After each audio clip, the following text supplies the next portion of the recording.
not been very quiet about this lately. I'm not in love with Paris right now because of all of the drama. Yes, same. But I still love, I because there's just part of my soul. I have a here. love-hate relationship with Paris. Yeah, It's beautiful. I absolutely. It's dirty. it is dirty. It is more than you would expect. Not like it used to be. Yeah. Yeah, it's dirtier than you would expect it to be. There's a big cultural crash, Yeah. which is hard to manage at times. At the beginning, it was very hard for me. Like I arrived knowing 3 words in French, Yeah. and well, now I can work in French, and it's very nice because you can feel how people treat you differently. Oh, 100%.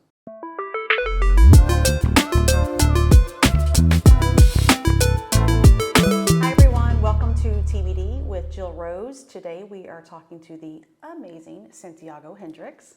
Hello. No pressure, I called you amazing. Yeah, thank So, short story, I don't usually do this with everyone, but Santi and I know each other because his mother was my business coach, and I loved her. Still love her. And when she found out I was going to Paris, she's like, you have to meet Santi, and I did, and It was a very nice breakfast. it was fun, and he's such a good guy. Like, he could be like my little son. I love him so You're much. so kind. No, you're a doll. You're an old soul.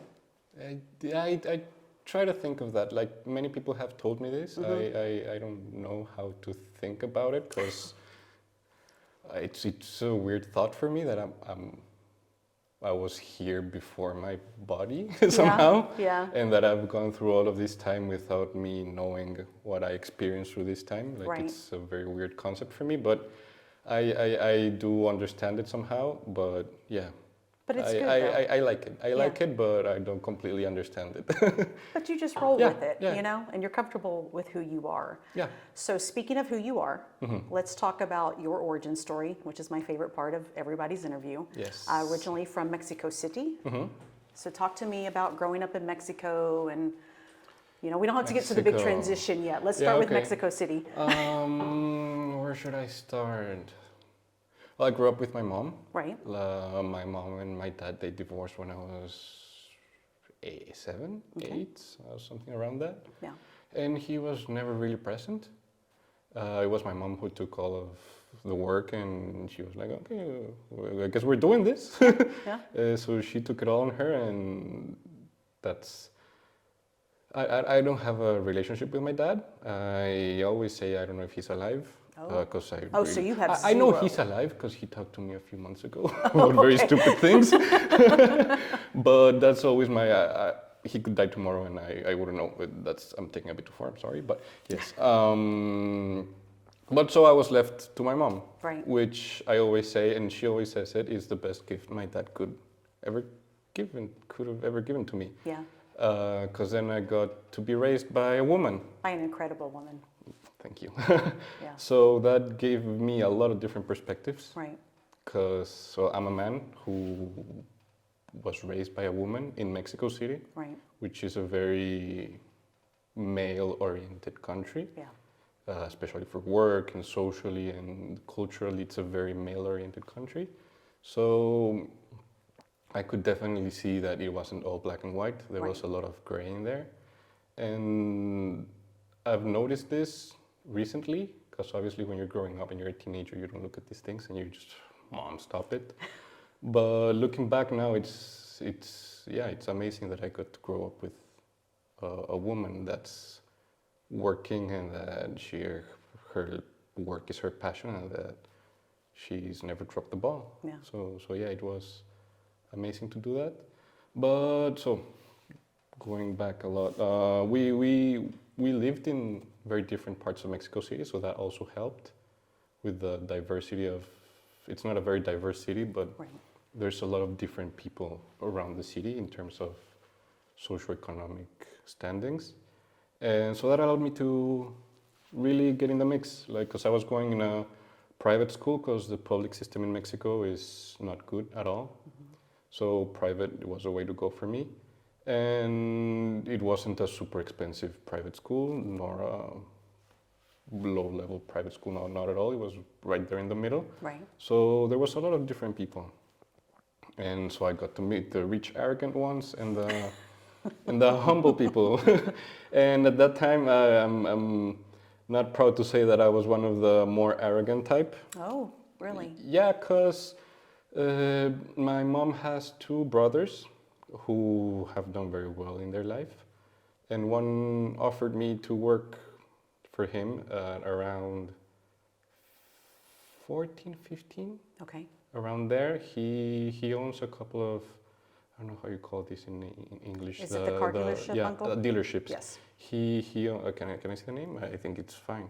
I can't think it's a bad thing. Yeah, it's for Mercedes-Benz. So yeah, I started working there, and don't think I started working at an office or a fancy thing. No, he sent me to wash the cars. Good. He sent me to wash the cars in the garage underneath the nice dealership. And it was a complete experience. That was my first, I don't know how to put this one, but my first where I started like realizing this. I don't It's have almost a- like a balance, right? Yeah. You realize that there's another part of life than just the yeah the arrogant side of the it. arrogant and the economic part to Yeah. it, and because these people they didn't really care who I was. They just treated me like, yeah, they knew I was the nephew of the owner, right. but they were like, you're just one of us now. Exactly. And they treated me like one of them. Right. And the first day they were like, no, you're not even going to clean a car today, you're going to clean our station. Wow. And I found some really gross things, which I'm still a bit traumatized for. But then again, I'm grateful for those things because Yeah. it humbled me. Yeah. Because I went from being mama's kid, and then the son of the nephew, the son of the sorry, the nephew of the owner, and boom, you're right down at the bottom of it, cleaning cars Right. with all of the employees of the company. Yeah. And you don't even get to touch a car; you clean the station. Yeah. So that was the first part of it. From there, I obviously started like gaining this work culture from very young, and attracted to money because I was making my own money, Right. and I've always been a dreamer, and I've always dreamt of making a lot of money. So I would get in my head and I want to be the owner. I want to be this. I want to be that. I want to have all these cars. I want to have these massive houses. So I was like, what can I do to get that? And I was never good at school. Never. Like no subjects went Really? with Nothing? me. Nothing. Interesting. Until the last year Okay. of high school, because we had business. Ah. So in the business class, it was literally everything was C's. There was a B around there, but business was an A plus. And let me tell you what my theory is on that. I do truly believe that business-minded people are born that way. Yes, You know, I do like you believe can that too. learn obviously Yeah. how to be better, but you are a natural businessman. I don't know if a businessman, because I don't. Well, I do run my own business. You do in a foreign country. In a foreign country, which we'll get into that later. But I've never, like I do it in, I can run myself as a business. I don't think, of course I might have the skill, I don't know, because I've never done it. But to run an organization, that's where I would get lost. Yeah. I think so. Yeah. But running personally, I've been managing to do it. Right. So yeah, and well, there was this business class, and I did amazing, and I didn't want to study the same thing that my family studied, which was business. Right.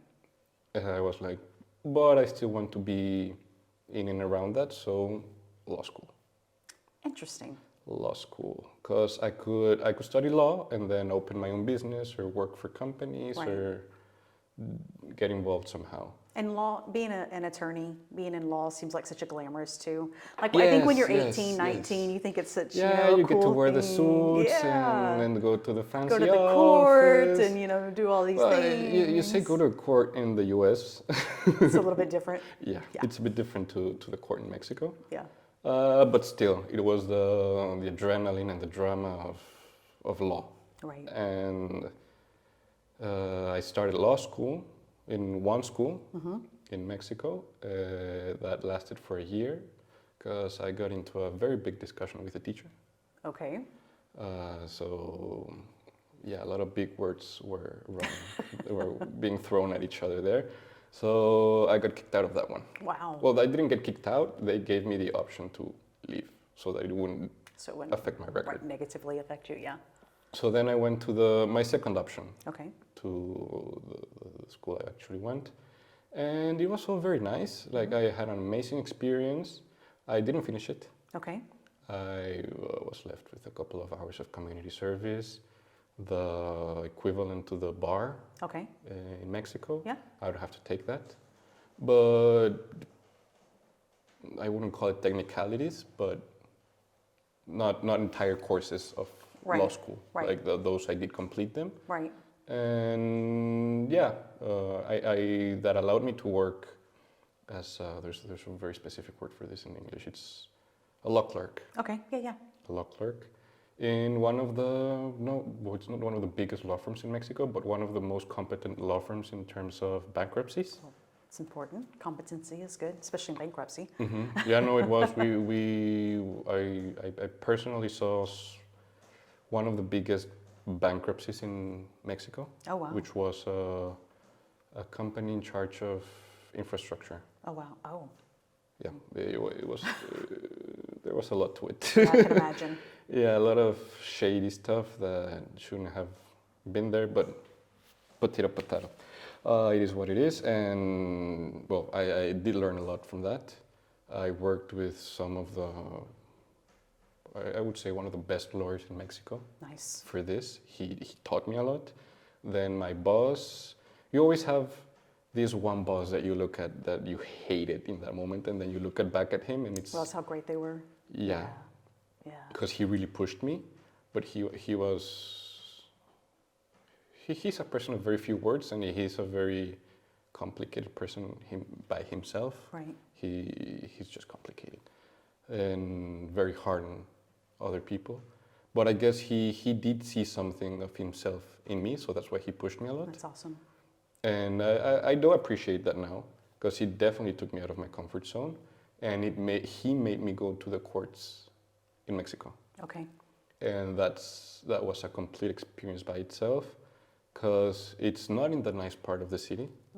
It's not at all in the nice part. Like, the jail is right beside it. Some of the poorest parts of the city are there, Okay. so it's not technically safe. Right. And I would go at midnight sometimes. Oh, really? Yeah. For court? Yeah, Okay. for me to deliver documents. Wow. So yeah, I would go by myself during midnight, and yeah, it was not safe. But for example, if when I went during the day, because you can't park your car on the court. There's no parking. Right. You have to park it on the streets around it, and Okay. not so nice streets, so they can do things to your car. And so I made friends with this valet parking guy that was running his little valet parking business around there. I was like, that's my go-to. Yeah. And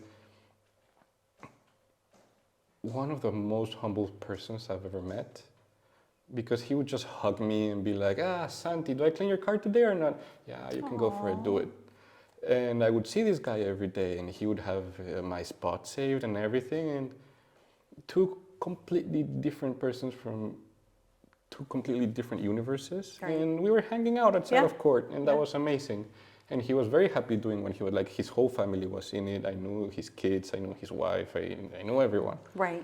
So it was super nice. And they would always be very grateful to me, because since they provided an excellent service, I would always Tip. tip Yeah. extra. Yeah. So they were like, thank you very much. And that was like, unconsciously, it might have been some of the first steps. Right. And then during law school, the last years, right spot on the middle of law school, I went on a trip to India. Okay. And we were just talking off camera about this a little. And I went with no expectations at all. I'm going to India, I'm going to have the time of my life, I'm going for a month. Well, I didn't go just for a month to India, I went to different places. Okay. But India was a big part of the trip. Right. This trip to India, and I tagged along. Well, Cool. they allowed me to tag along. I paid for all of my expenses Right. because it was a very big trip, Yeah. and I felt the need to do that because if not, I would have kind of felt in debt somehow to them, and I didn't want that. Yeah. So since I paid everything, I didn't have this like I have to comply somehow with them Right. or You can go do so- your own thing if you want. yeah. I mean, we did everything together, but still Yeah. I was enjoying myself a lot, not because of them, Right. because of my mom and me. And so yeah, I arrived with no expectations at all. I arrived to this super modern, beautiful airport. You get out and it's welcome to India. Oh. It's hazy of the levels of contamination. It smells terrible. Really? Yes, terrible. There's stray dogs everywhere. You leave the airport and there's stray dogs everywhere, dirty, and the klaxons and the tuk-tuk, the tuk-tuks. Yes. Yeah, everywhere. And every 3 seconds, someone was knocking their klaxon. So yeah, that was my first impression of India. But then we arrived to this beautiful hotel, and yeah. And after those 15 days in India, of course I didn't notice it right away, but my mind was already not clicking with my reality in Mexico. Okay. Like there was something that was not connecting with the way it was before the trip. Like something had changed. Yeah, something had definitely changed. I hadn't noticed in that moment, but I did feel different somehow. I felt different somehow. And we went after India to Jordan, to Petra, Oh no. which was my word for this podcast interview is going to be humble. So once I saw so much beauty in this wonder of the world, I was like, wow, I want to go so badly. it's so beautiful, so So beautiful. badly.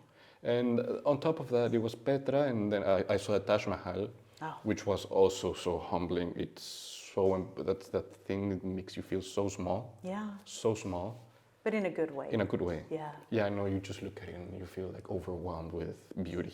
Yeah. And after Jordan, we went to Egypt, Cairo. And I compare Cairo to Mexico City Yeah. because it's a big mess. But the pyramids was out of this world. Yeah. And then we did a little cruise river on the Nile, and that was also beautiful. And we finished with Dubai. Okay. Wow, this was a big trip. Yeah, it was a month and 10 days. Wow. Wow. We okay. finished with Dubai, and that was like the cherry on top, because we went from no money to Dubai. You worked your way up the hill. Yeah. Yeah. And I did not like Dubai. Really. No, I did not like this place. It's so fake, and well, for me, Right. for at least for me, Right. that was my impression of it. And people just wanted to show off how much money they had. They didn't care if they looked good or not. They just were like, I'm splashing money. I'm just money. I mean, with all due respect to people from Dubai, I can always pick them out when I'm shopping in Paris. Yes, no, Because and I it's mean so- everything is as brand. business people. Yeah. My complete respects. Yeah. They built an entire city out of sand. Right. And They can make it rain when they want to. exactly. Like, that's no, so no. Cool. What they built and what they do with their money is impressive. Yeah. As an economic point of view, they are. I admire what they do, but the social part not so much. Yeah, And I would say the cultural part too, but that's different religions, and I'm not going to get into that. of course. But yeah, the social part, the economic part of it, I did not click with it. And then I came back to Mexico, and I was like, oh, everyone's here is the same. Interesting. At least my social circle Yeah. was like this. And I started noticing this arrogance and money-centered life closer and closer to me because of my family as well, Right. because of what my family does, except my mom. She's never been money centered. Yeah. And I don't know what I was doing, but one day I was like, I'm so sick and tired of just thinking about money. Because also what I was doing in the law firm was based on money, was bankruptcies. And So you saw the bad that can come from money as well. yeah.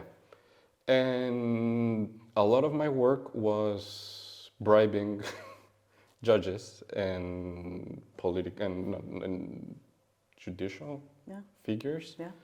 Like that's a real thing. Yeah, People really do bribe. It is. Okay. Like I would take a pack of cigarettes, and that can hold $1,000. Mr. Judge, you forgot your cigarettes. Wow. So yeah, it was as easy and simple as that.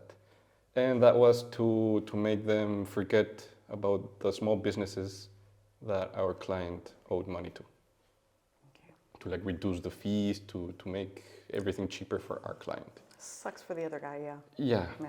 And that's where it started kind of not making sense for me, because then I saw all of this in India. Right. How all of these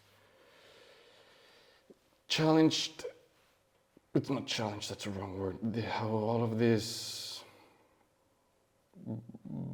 well, there's a very bad economy in India, obviously, in terms of the social classes. Right. And the people at the bottom, so to say it like that, they had nothing. And they didn't care. Yeah. They didn't care. They were like offering me their food. They had nothing. And then I go back to Mexico and I start taking away from these people, but in Mexico. Yeah.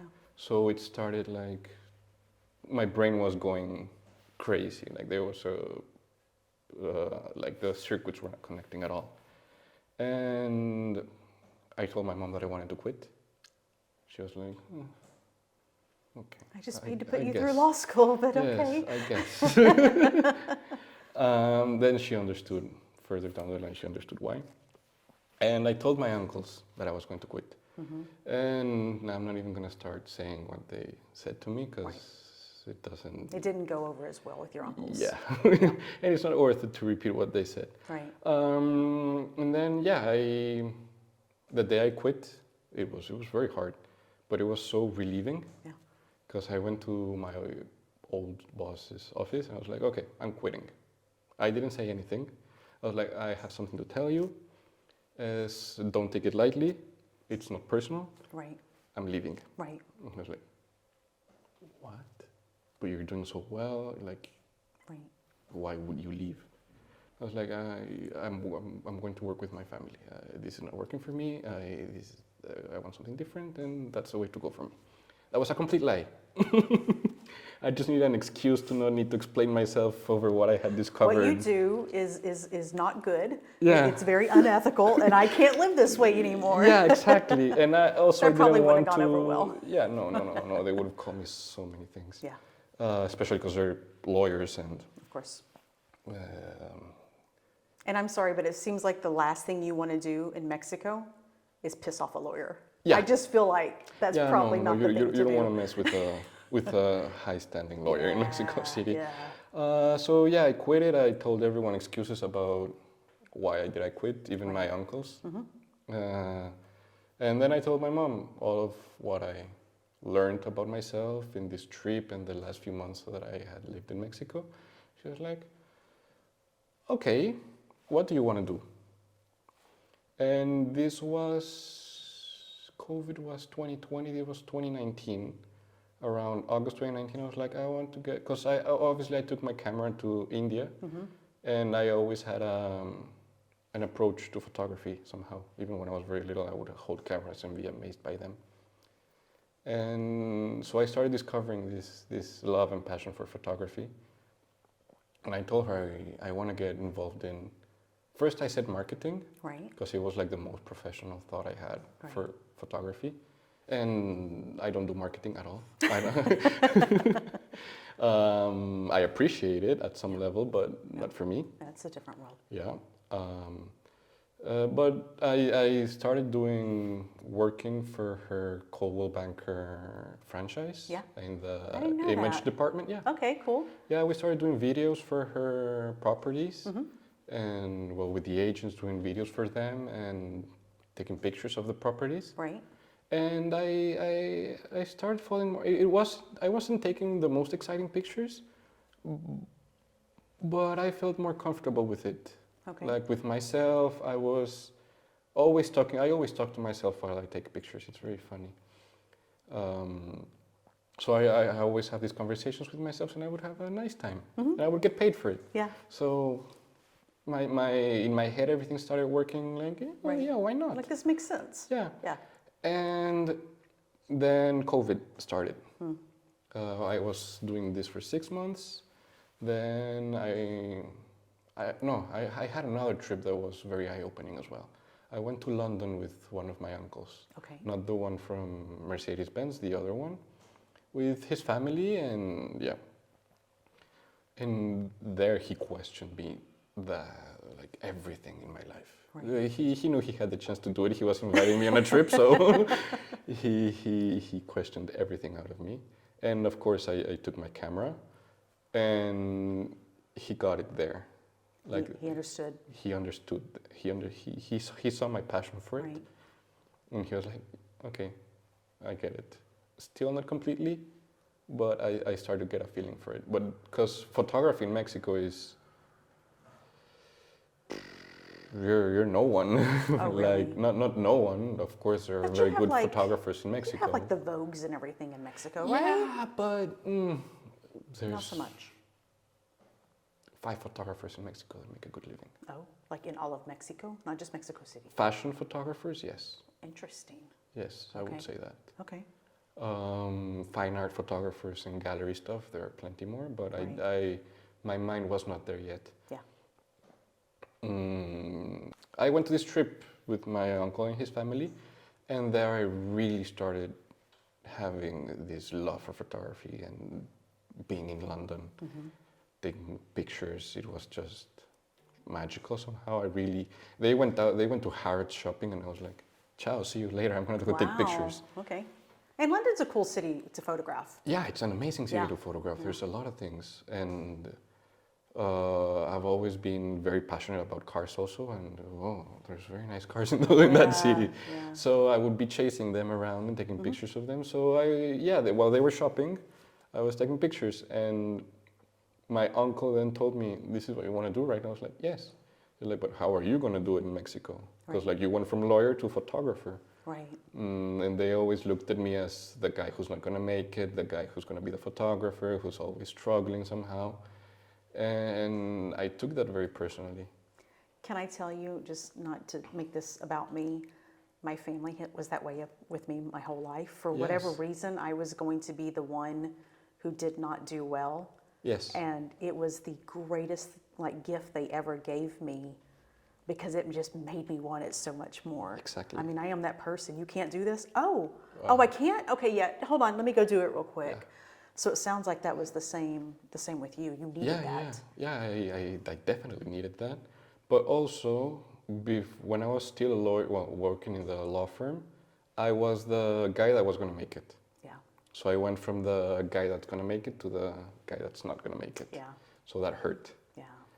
And after literally COVID was starting to hit very bad around February. Yeah. In Mexico, it wasn't bad yet. Right. It was until March, and well, everything stopped. Right. It was March, everything stopped, college stopped, and so I was in my house, sick of college, because it was my last year and I was doing my last classes, and it was online and it was hell. But I had all this free time in my house, so I started doing photography in my It's house. brilliant, though. I mean, it's a good use of your time. Yeah, because I mean, I had this camera and I had all this time in the world, and I was like, well, do something that you love. Right. And I didn't mention it, but before COVID started, I took a photography course in Mexico for 6 months. Okay. So I already had a bit of knowledge. Right. And during the pandemic, I was finishing college that year in July, June, around that time. And after that, I had no clue what I was going to do, like absolutely no clue, so lost. So a friend of mine told me about the photography school that I went to here in Paris, which is not far away from here. It's called Speos, Okay. and I started doing my research. I talked to the photography school that I was in Mexico. I asked about if they knew this Speos. They're like, Of course. yeah, it's top level Yeah. in the world. Yeah. Like if you have the chance, You have go to for it. So this was playing in my mind for months. And I finally had to tell my mom, because obviously I didn't have the means to do it. I had some money saved and I sold my car, Right. and we made this huge effort to come here to Paris. So I applied in March, April-ish around, and they were like, yes, you're accepted, but COVID.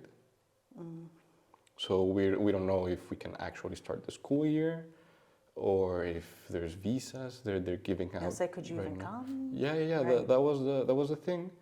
So it was super stressful that summer of 2020 because I was so unsure of if I was coming to Paris or staying in Mexico. Because I was coming to Paris in October 2020. And I got my visa 1 week before coming to Paris. At least you got it though. Yeah, yeah. When I had that piece of paper in my hand, I couldn't jump higher of happiness. Love that. So yeah, October. I skipped my mom's conversation. So I was like, okay. I know, and I know this conversation, so I was skipping it too because it's a good one. I was like, okay, mom. Here's what I want to do. I want to be a photographer. I want to study in Paris, and I want to stay there. Yeah. You want to stay there? Yeah. Okay, talk me through it. That was the first barrier that was knocked down. I was like, oh, okay, she's interested. Like, it's not a direct no. And I was like, yeah, I want to do this, this, and this, and this, and this, and then I'll become this, which was my plan, which changed, absolutely. Yeah.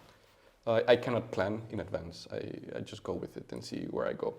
That's my thing, I think. Because, yeah, I wanted to be a creative director for a big fashion house and big fashion photographer, and right out of the bat, because I didn't know the industry. Yeah. So that's what I thought of it. Right. And once I arrived to Paris, I thought that I saw that it was very different, of course. And, well, yeah, but that's a bit after. With my mom, I told her all of this, and she was like, okay. And since she's a performance coach, she was like, okay, I can see that this is your passion, this is your thing, you really want to pursue it, so let's make it happen. So we made it happen. It was a massive effort. And I arrived October 2, 2020 to Paris, to a 25 square meter apartment. I don't know how that's 250 square feet. 250 square feet. Yes. 300 meters away from the Eiffel Tower. So I would say. I mean, you could have worse. Less than half a mile away from the Eiffel Tower. And Poor it was, baby. yeah. No, I mean, I looked for apartments all over Paris, but it's very complicated to rent an apartment in Paris, and that was the last option, luckily. It worked out. And yeah, I arrived, I saw out of my building the Eiffel Tower, and I was like, I'm in Paris. I'm in Paris. Yeah. Then I started school, and I was living the dream. School was amazing. I met all of these other photographers, and I was like, okay, there's this whole other universe that I had no clue about. I mean, I read about photography, I saw tons of videos about photography, I even took a course, but nothing compared when I arrived here. Yeah. Yeah. I had the chance to shoot in a studio for the first time, which was crazy. I was like, what do I do with all of these? And now it's like almost natural. I know watching you earlier, I mean, you're just so in your element. Yeah, 100% in your element. I get completely focused on it, and I block out everything else. Yeah. So yeah, I started learning this craft in, I would say, at least for me, the best place in the world to do it, because there's New York and there's London, which are capitals of photography. Right. But I was never attracted to live in New York or London. Like Paris always was. Yeah, but Paris is, what people don't understand about Paris, or people who have been here, obviously, you either love Yeah. Paris with every ounce of your soul, or you can't stand it. I completely agree with you. You know, and I feel the same way about London. Like, I do not like London. I've been several times. I really want to like London, but when I'm in Paris, Yeah, it's here. Like, I feel it in my heart, you know? There's I don't know, I don't like to say this, but there's kind of like a magic. It is. No, I mean, you think about, like, you know, all of the people who, you know, Hemingway and all of these great lyrical and writers and all of these just incredible minds. Yeah, and all of the art that is at hand. But you could say the same about London and New York. Can you? Yeah, London, how much history there is in London and the amount of history there's in New but York. it's not necessarily the history. It's just, again, this is me. There's just a vibe here I that you completely connect agree. to. I Like completely certain agree with you. people, you know, it's, I have not been very quiet about this lately. I'm not in love with Paris right now because of all of the drama, Yes, same. but I still love, I because there's just part of my soul. I have a here. love-hate relationship with Paris. Yeah, It's beautiful. I absolutely, it's dirty. it is dirty. It is more than you would expect. Not like it used to be, yeah. Yeah, it's dirtier than you would expect it to be. There's a big cultural crash, Yeah. which is hard to manage at times. At the beginning, it was very hard for me. Like I arrived knowing 3 words in French, Yeah. and well, now I can work in French, and it's very nice because you can feel how people treat you differently. Oh, 100%. It's a beautiful city full of beautiful people, but also dealing with, I don't want to say this as a bad thing, but dealing with the French culture it's not easy. Yeah. And that's kind of the part I don't like about Paris, Right. because they're so centered in being themselves, and they're always right, and I'm not going to get into details. But yeah, it's... Well, no, I mean, the perfect example of this, we talked about this when I arrived, is, you know, they've had this garbage strike for, you know, Yes. what, 3 weeks, or they had the garbage strike for 3 weeks.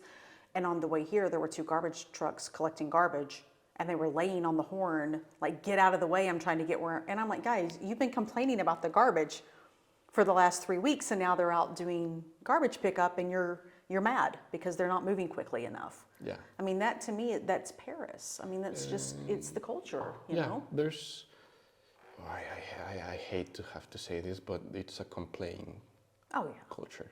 Yeah. Because, well, me coming from Latin America, that's not the perfect country at all. And you see France as the perfect country, democratic country, and whatever, socialist country. Yeah.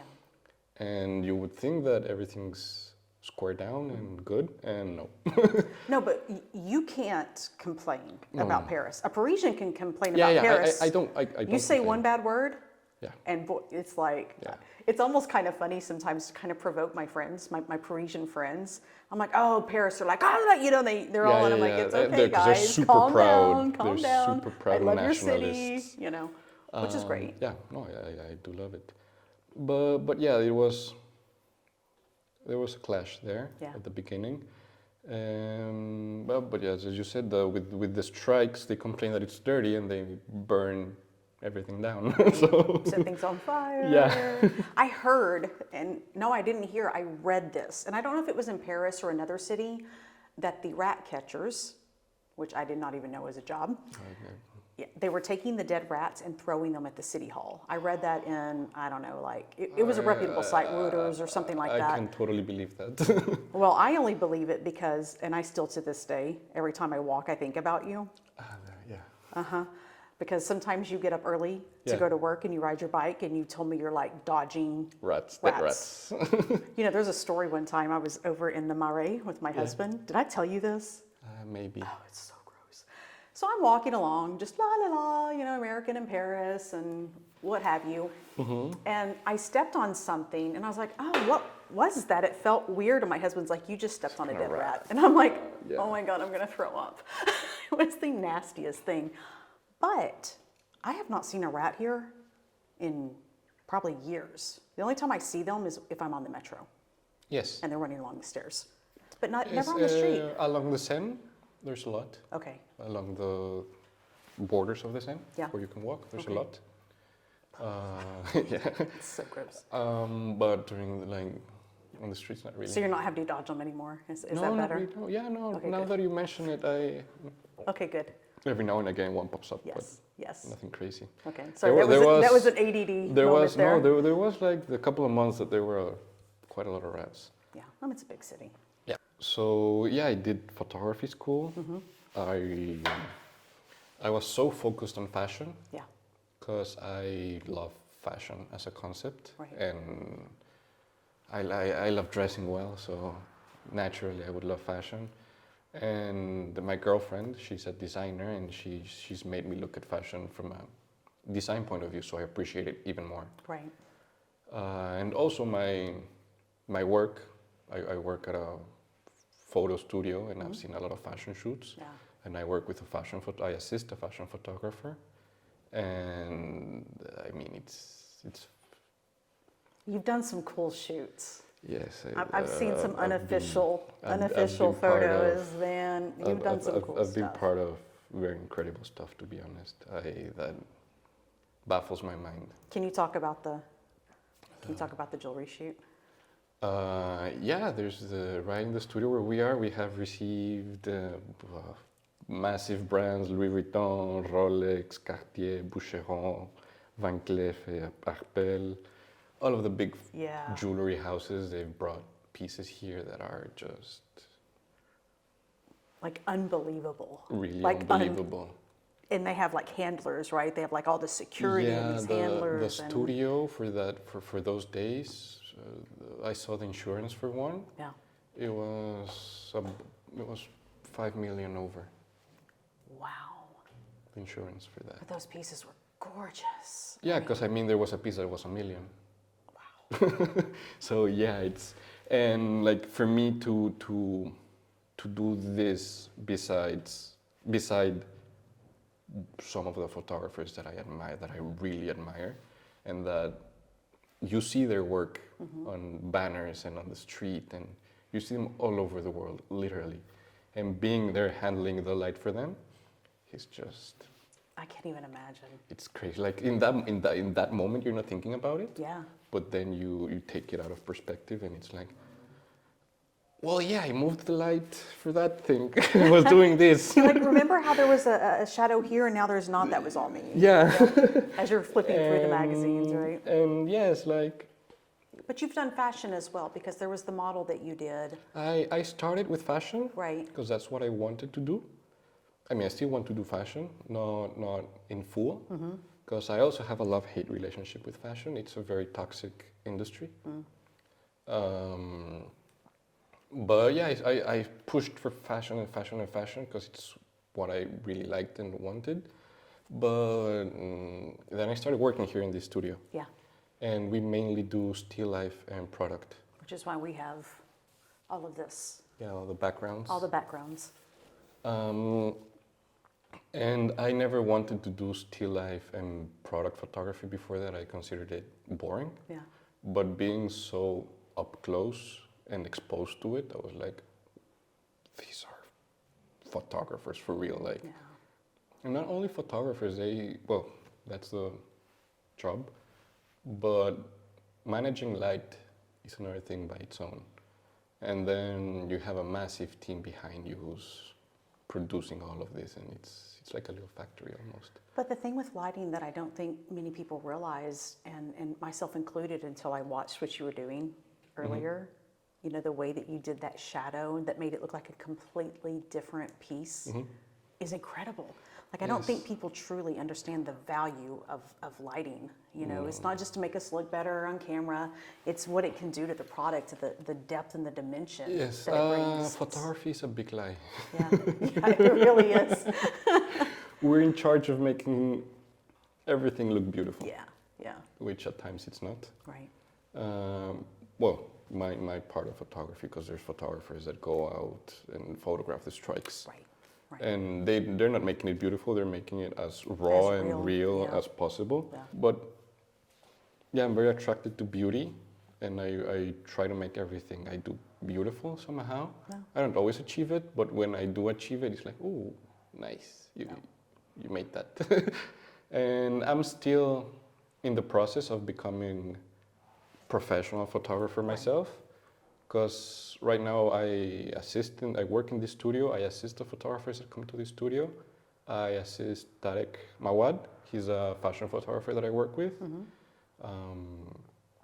And I have my own personal projects every now and again.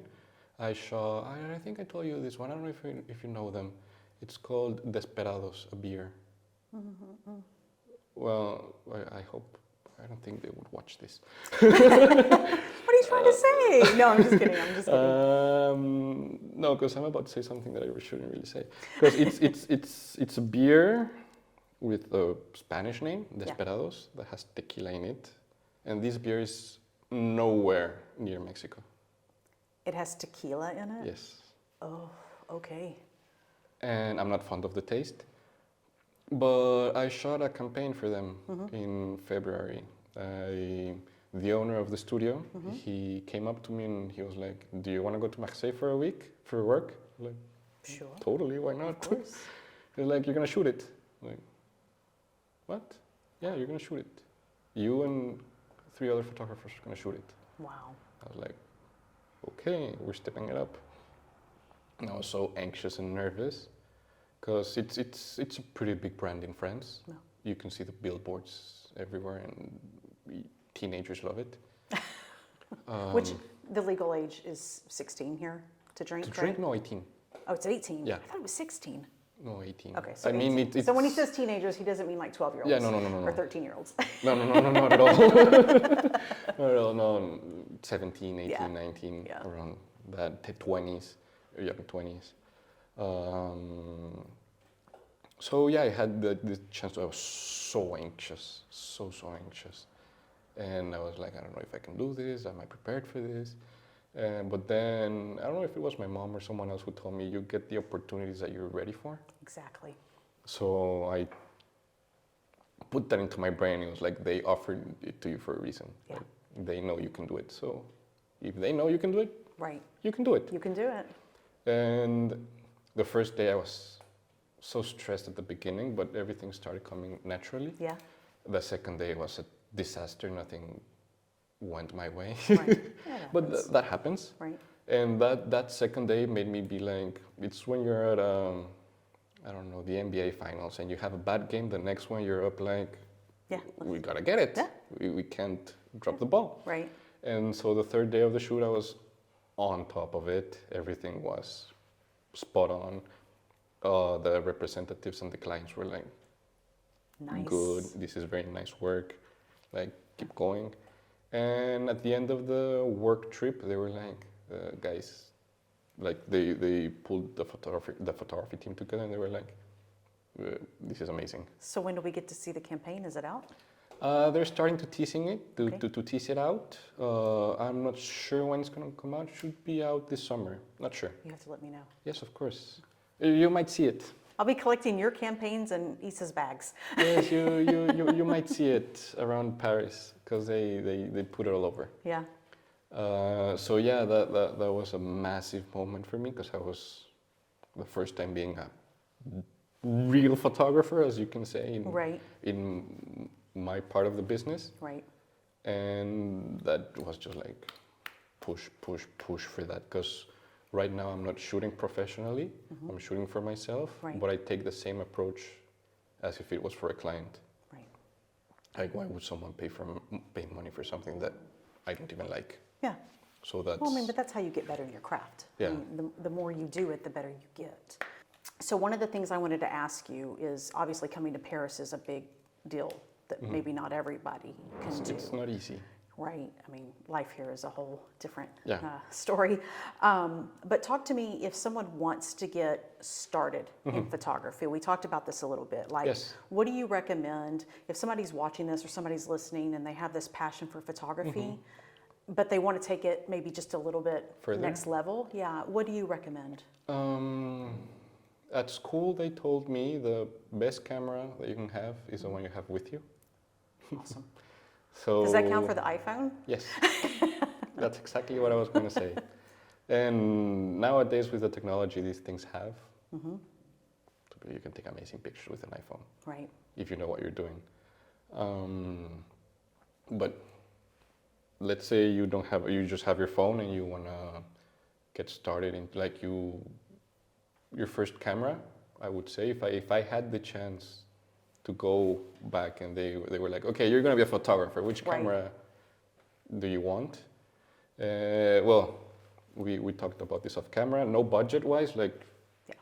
you can get the best of the best, and if you have the means, you can invest $6,000 and get some amazing equipment. Right. That can produce super high quality level Which photography. is what, Canon? Canon, Sony, like not the beginner level cameras, but the mid level cameras. Okay. Obviously not the top notch because those are more expensive. Right. But I started with a very basic Sony camera that was not expensive. It was $800, I think, It's not bad. with a kit lens. Yeah. I think the entire thing was $1,000. Yeah. And then I upgraded to a $2,000 camera. Right. And yeah, you can see the difference, but you can only see the difference when you're really looking at the picture, Right. like comparing and seeing. Like a side-by-side type thing. Yeah. Okay. And this camera I still have it. I don't use it anymore.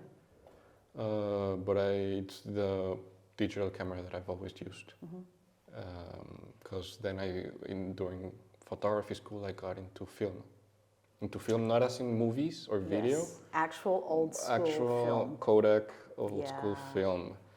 And that opened a whole new world of photography for me. So do you think that or was some of the reason because the film actually was created in France? Do they talk about that in school? You know, the daguerreotype or whatever it was called, you know? Yeah. Is that why you got into film, or was it just a happenstance?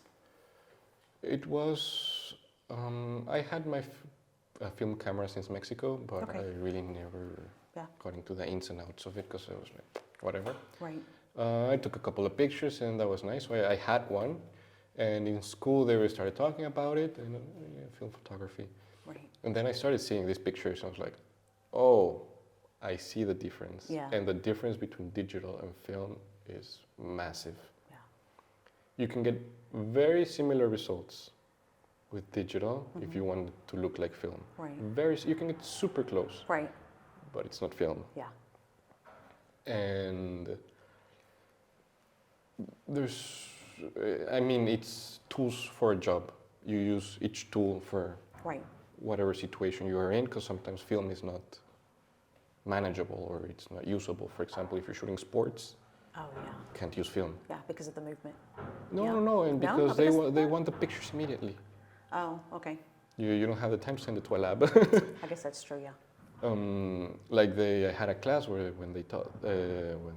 they taught about a lot about history of photography, and agencies would pay Concorde plane tickets from France to New York So they could get the photos. so like they that? could get the photos like Wow. that. Yeah. So it's not practical now. Yeah. But your film photos are incredible, I do, and thank you very much. You're so kind. especially the car ones. Thank you. I'm going away from the cars now. I'm shooting different things, but like tying it all together, film, and as a beginner, if I was to teach someone photography, I would start with film. Yeah. Because it's the basic. Okay. If you get that, you can take a good picture. Yeah, because you naturally have to fight with lighting Yes. with film. Yes. You don't have an auto button that you can push or a white balance or an ISO that you can change. You just have to shoot, right? Just have to get your settings in right, Yeah. meter the light correctly, and find a good composition and shoot it. Yeah. And the big challenge is that you don't see what you're shooting. Right. You don't get the little picture in the back. Oh, instant gratification. So it's like you take a picture, oh, nothing. What did I just You're like, take? yeah, hopefully it was good. Is it completely white? Is it Yeah. completely black? Yeah. I don't know what came out of it. And then you send it to the lab, you get the results a day or two after, and you could look at it and like, oh, wow. Like almost every time I get a new film developed and I get the pictures, I'm like, whoo, yes. Welcome to being a Gen Xer, because that was what our life was. We'd get these little Kodak, cameras in a box, and you never knew what you got until you picked them up. And sometimes they were great, and sometimes they're not. they weren't.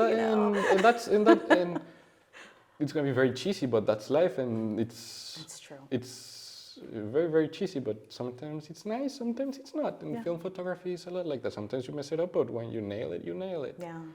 And also, going back to the beginner part of the photography, a film camera is going to be way cheaper than a digital camera. The amateur film camera would run you $300 if it's $300. But where do you even find a film camera? There's a lot of stores. Okay. Like that sell vintage equipment. Okay. Well, here in Paris there's a lot. I can imagine in New York, LA, Right. even in Austin, there's going to be a place where you can buy these. If not, eBay. Okay. Oh, yeah. Always. eBay, yeah. Yeah. And And then finding the film, still not a problem? that's a bit more complicated. Okay. Because in the US it shouldn't be complicated at all. Okay. Because the big film companies are there. That's true. It's Kodak and then a new one that's called CineSteel. They produce the film over there, so should be readily available. Here, sometimes there isn't enough stock or not enough stock. Well, here in Paris, obviously, there's a lot of places that you can get film. Right. Because fashion and photography in Paris, and Yeah. so there has to be film. But I've been to places that in Italy or towns in France. Good luck finding film. Yeah. Well, I would imagine outside of Paris, it's pretty impossible. And also the labs Yeah. that still develop film are expensive and not so common. So really, if you want to get started, grab yourself a film camera, learn how to work with the lighting that you have, and then when you're ready to move into digital, find a Canon or a Sony, that of the digital that can help you. Totally. Canon, Nikon, Sony, the new technologies are amazing for photography. The quality is there. You don't need a 10K camera to get amazing results. Right.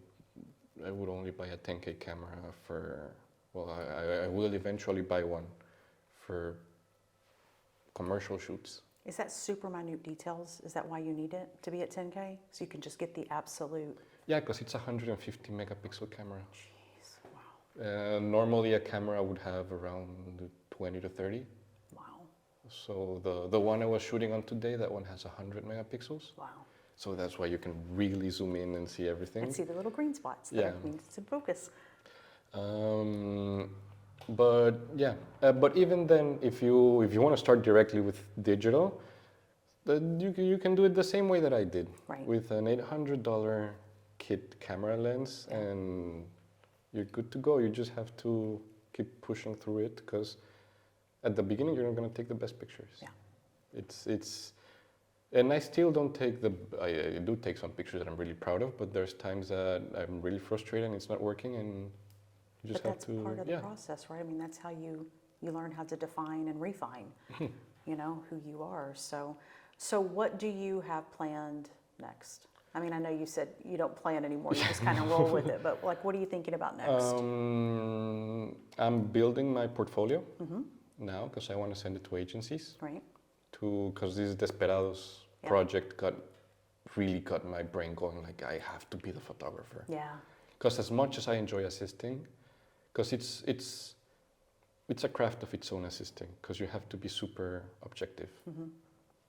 Your opinion doesn't really, if the photographer asks your opinion, it matters then. Right. But if he doesn't ask for it, shut up. Yeah. Right. So you have to be very objective. You have to follow exactly what the photographer wants and do when work as they work. Right. Luckily, I work with a very good photographer, and we have a very good relationship. Right. So we exchange a lot in terms of. He taught me his lighting techniques. So now when it's a shoot, I light it up, and we start discussing. Do we like this? Do we not like this? What do you say? And then I can propose things. Yeah. Like I know you're not thinking about it, but what if we do the light a little bit like this? And Right. sometimes he's like, I do like it. Other times he's like, no, that's too far. But that's great Yeah. to get that feedback. Yeah, yeah. And I'm very lucky in that way because there are photographers that are very strict with their light and their Yeah. assistants. I've seen that.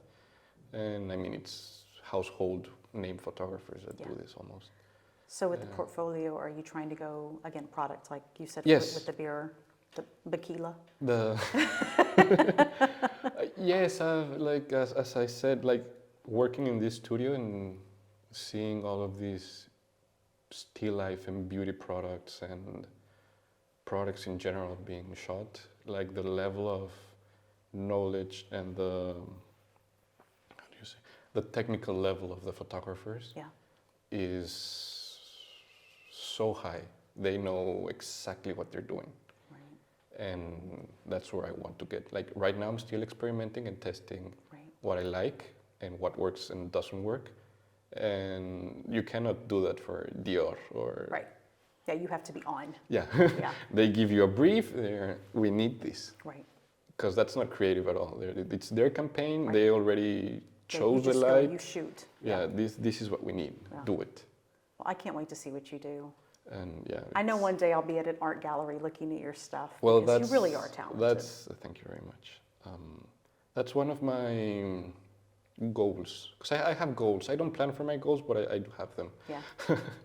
And I would say my biggest goal, if not one of my biggest goals, is having my pictures hung at galleries and houses. Oh. Well, if you want to print some out for me, I can help you at the houses like that. You'll be my stager, like my stage photography for my houses. I would It's love like a that. Santi, have Santi in the corner. Well, thank you for doing this for Oh, me thank today. you so I would much. talk to you forever, but I Yeah, kind of we ran low can on my drag battery. along. Well, that and my battery. I didn't really prep for this, guys. So tell us where we can follow you. My Instagram, Santi Hendrix. I think you can put the Yeah, handle we'll leave down it in there. the notes, yeah. And my website, which is my full name, santiagohendrix.com. I'm rebuilding it. So it's in the process of getting there. Still not how I want it, but you'll get there. So you can check it out in a couple of weeks. Awesome. And when you're famous, I'm going to be like, I knew you win. Because between the two of you, it's only a matter of time.